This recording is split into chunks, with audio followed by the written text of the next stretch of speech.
G'day, my name is DK from DK Plays. I hope you're having a fantastic day, no matter where you are in the world. Wow, what an episode we have for you today. Now, I've done a little something where you are, where I am, to my left, to my right, above me, and below me. And it doesn't look like I've done an awful lot, but believe me, I have done a hell of a lot. Let me show you. Gotten rid of all of the little chambers that were hanging down. You got a nice ceiling. So that's the thing that's above me. That's what I've done in front of me. So I've cleared all that out. It's a bit of a chest monster at the moment, but it's getting there. We have a storage system that starting. And everything is starting to pile in, which is fantastic. That's full already.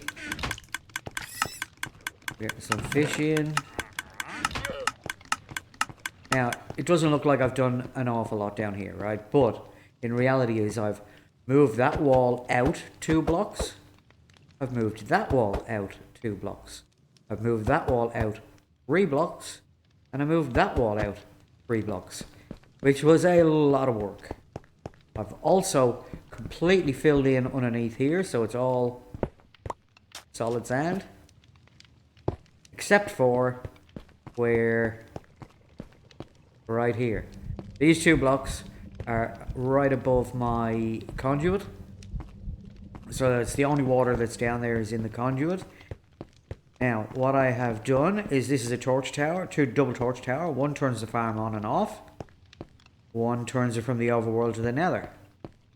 So if I pop up here, you will see that on the next floor, we have these, all these. Now, I could in fact take out all of the lava, move these hoppers up, and have the campfires just kill the guardians as they come in. But I'm thinking I'm going to use this space. I'm going to make some farms up here, I think, and that'll take up the space up here. Just have a little clock running to this dropper.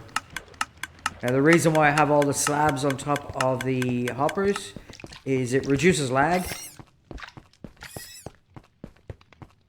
So, these hoppers are not searching for anything above them, coming in from above, so it just saves on that. It's minuscule, but it works. So now, if we pop up to the very top, up here where it is nighttime, which is fantastic, we will probably have some phantoms come after us. But basically, I run redstone lines down to all of the compartments. The bottom line goes to turn the hoppers on and or turn the dispensers on and off with the water in it, so I can turn the farm on and off. And then this upper line here turns all the pods to go from the overworld, which is that side, to the nether, which is that side. And the reason why I extended this out 3 blocks was so I could get these ones in. I wasn't going to do these ones. I think I mentioned it in the last episode that I didn't think I needed these. But I thought I've got them here, I might as well do them. That way then the whole farm is complete. Now, this farm is incredibly good. It is incredibly fast.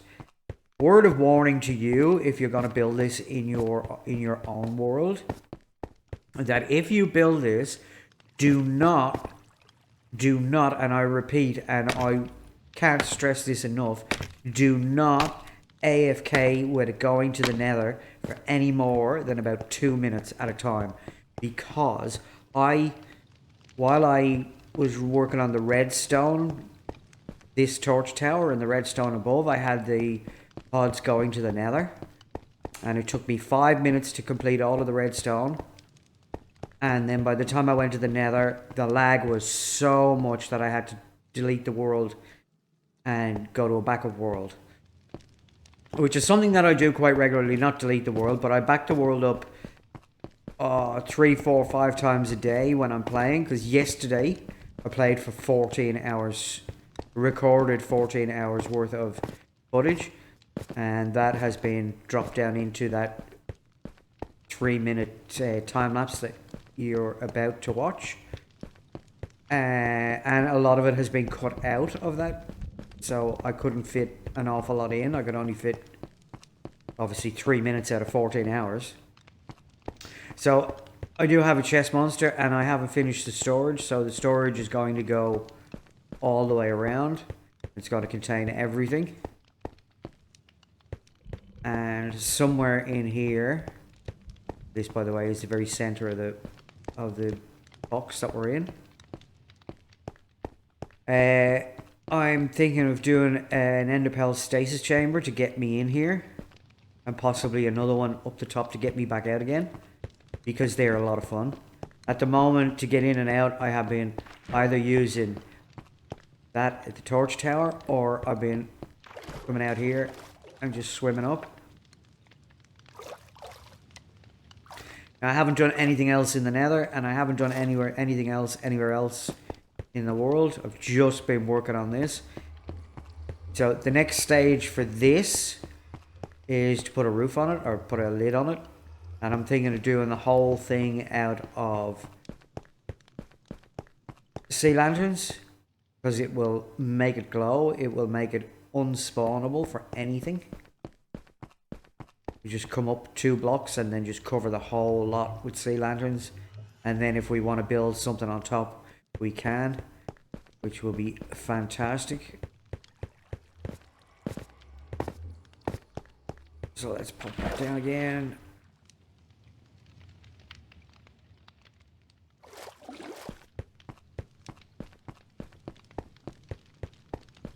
So the farms that I want to put up the top are going to be the vegetable farms, so potato, carrots, wheat, beetroot. They'll all fit in here. Possibly even a bamboo farm in here and a sugarcane farm in there. And then in this, between the other ones, we can have the other farms. And I think that will be fantastic, because we're getting our gunpowder from this thing up here. So we'd have our gunpowder here on that little UFO there in front of us. And then we could have our sugarcane down here. That means we would have it all pretty close together. I've got to find a village pretty close by and boat at least 2 villagers over, so I can start a village breeder over here. And then I can have on the next floor down, or floors up, depending on how we go about depending on what we do after this. We can have a village trading hall. I mean, we could do our sea lantern roof on this and then build up from it and have a village trading hall around the outside of it, stuff in the middle. We're just going to see how we go. But for now, this is working so well. Works incredibly well. And so a massive big thanks to both Foxy No-Tail and Silent Whisper for working all of this out. I didn't have to work any of it out at all. The only thing that I had to do, as you saw in the last episode or the episode before, was to find out where the spawning was, because my original corner wasn't on that corner. It was right in here. I think it was in that corner there, because I moved everything out. Yeah, so and they're not in a straight line. Like, this one is not too bad. This one I think is in a straight line. This one, 4 out of 5 are in a straight line and 1 slightly out. Let's just see if we can spot that. Can't really. Oh, we can. So you can see here, if I go around this side of it, if I stand in front of this piston and then just turn around, not in front of those pistons, it's off by 1 block. But the rest of them are in a line.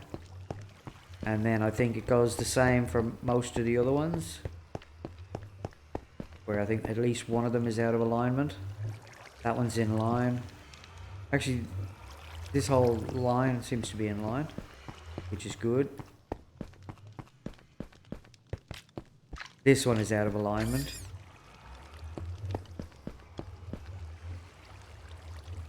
And this one's in line. But I think where it differs most is this way. So if I come down here and I stand at this block and I move out one, you can see that one's in and the other ones are...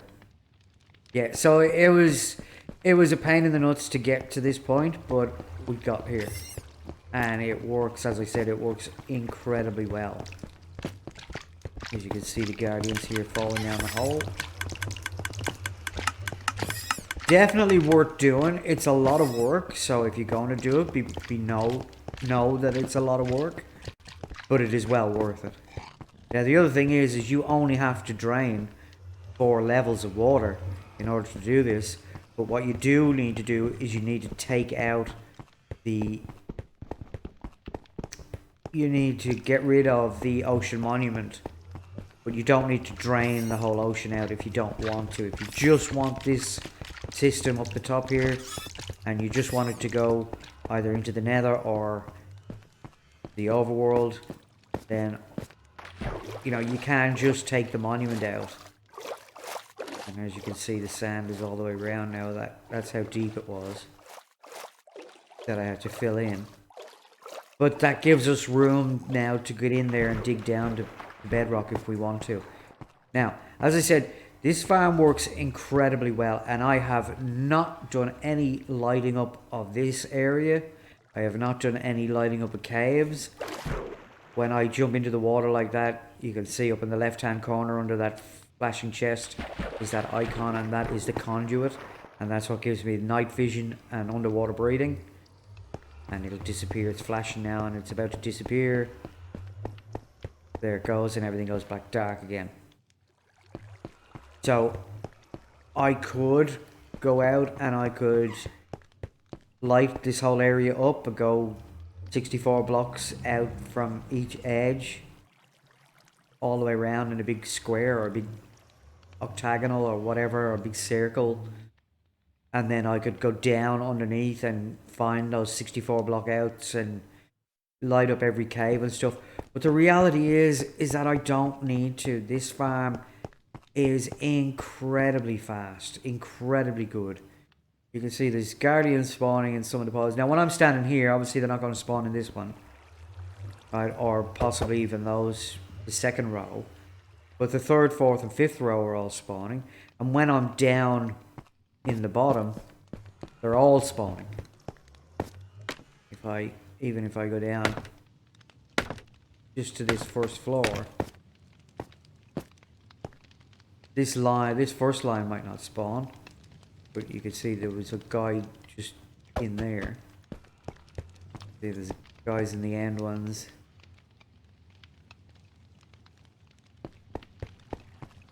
But definitely when I go to the next floor down, they're all spawning now because I'm more than 24 blocks away from all of them. And you'll see, look, it just spits stuff out.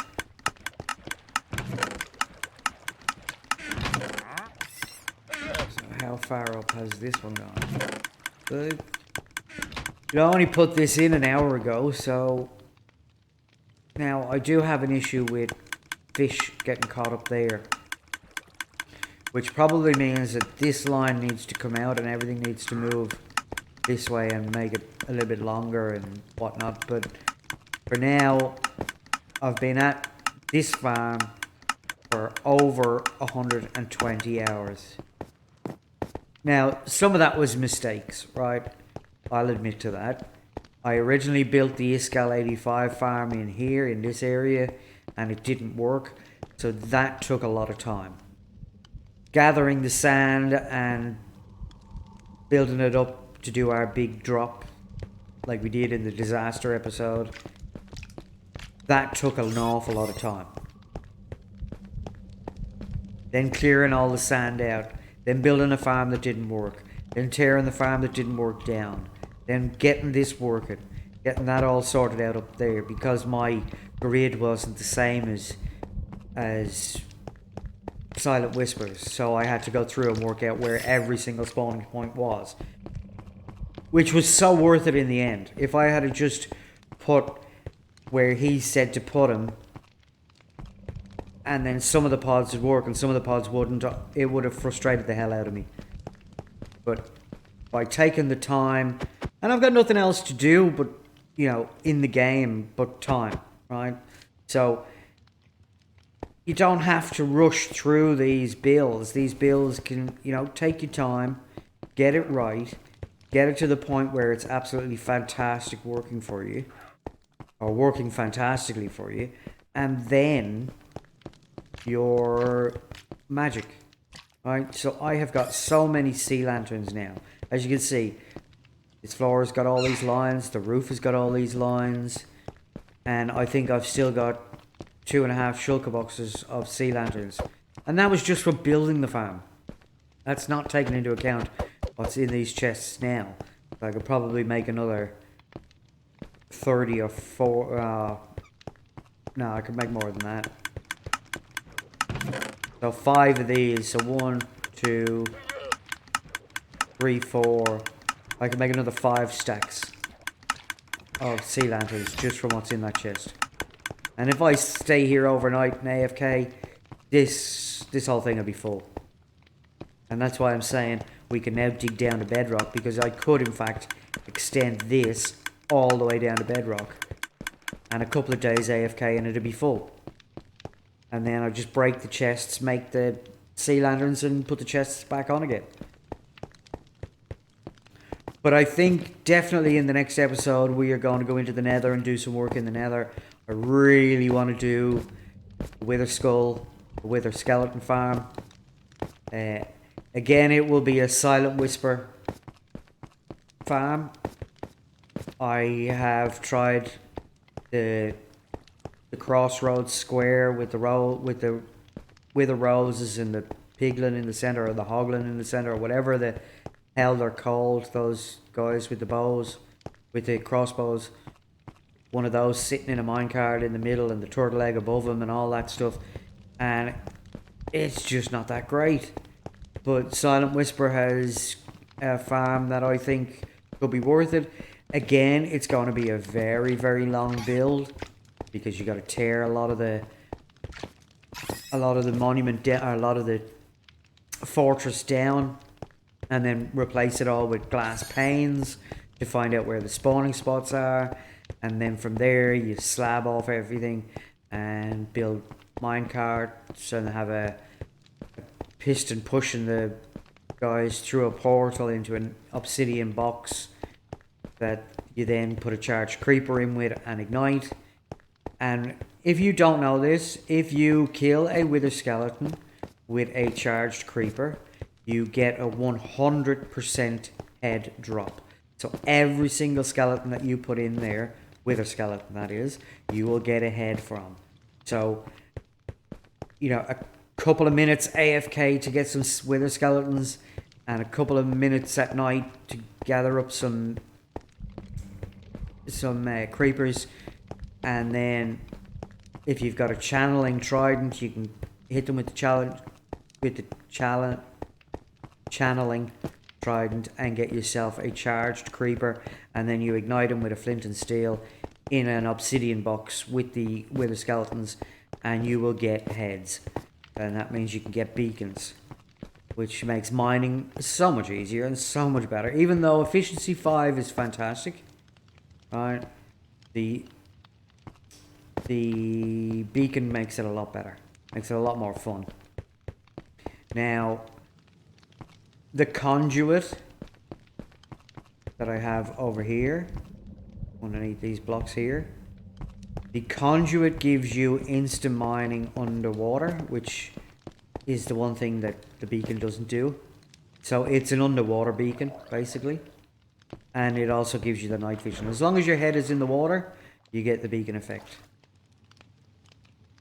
And let me just pop down here, and I'll just show you what I mean, like, bang, instant. It also, mobs that get close to the conduit take damage, including the guardians. They take damage if they're close to the conduit.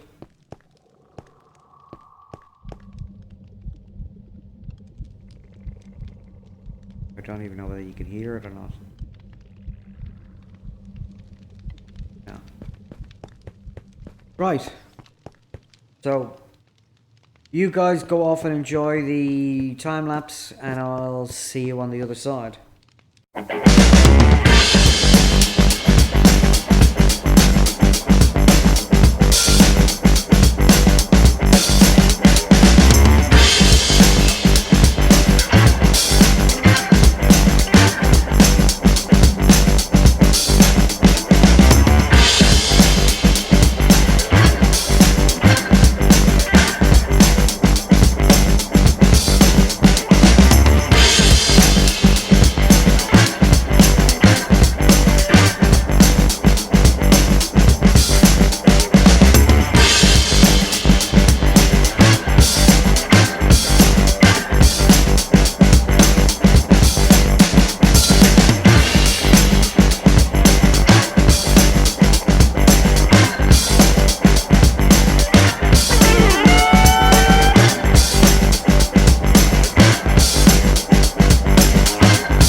So welcome back from that time lapse. I hope you enjoyed it. A lot of work gone into that, getting us to where we are. Well, unfortunately, that's all I have time for in this episode. Please come back and join me again next episode. And remember, if you're part of the first 100 subscribers to my channel, you go into the draw for the HDMI capture card, which will allow you to create your own videos if you've got an Xbox or a PlayStation. As long as you've got a HDMI in, you can record anything that comes out of that. So please hit me up in the notifications if you are part of the 100, and I'll make sure to include you in the draw. And thanks to those people that have recently subscribed. Welcome to the tribe, and I hope you enjoy the videos and continue to enjoy the videos. So until next time, have a great day. Bye now.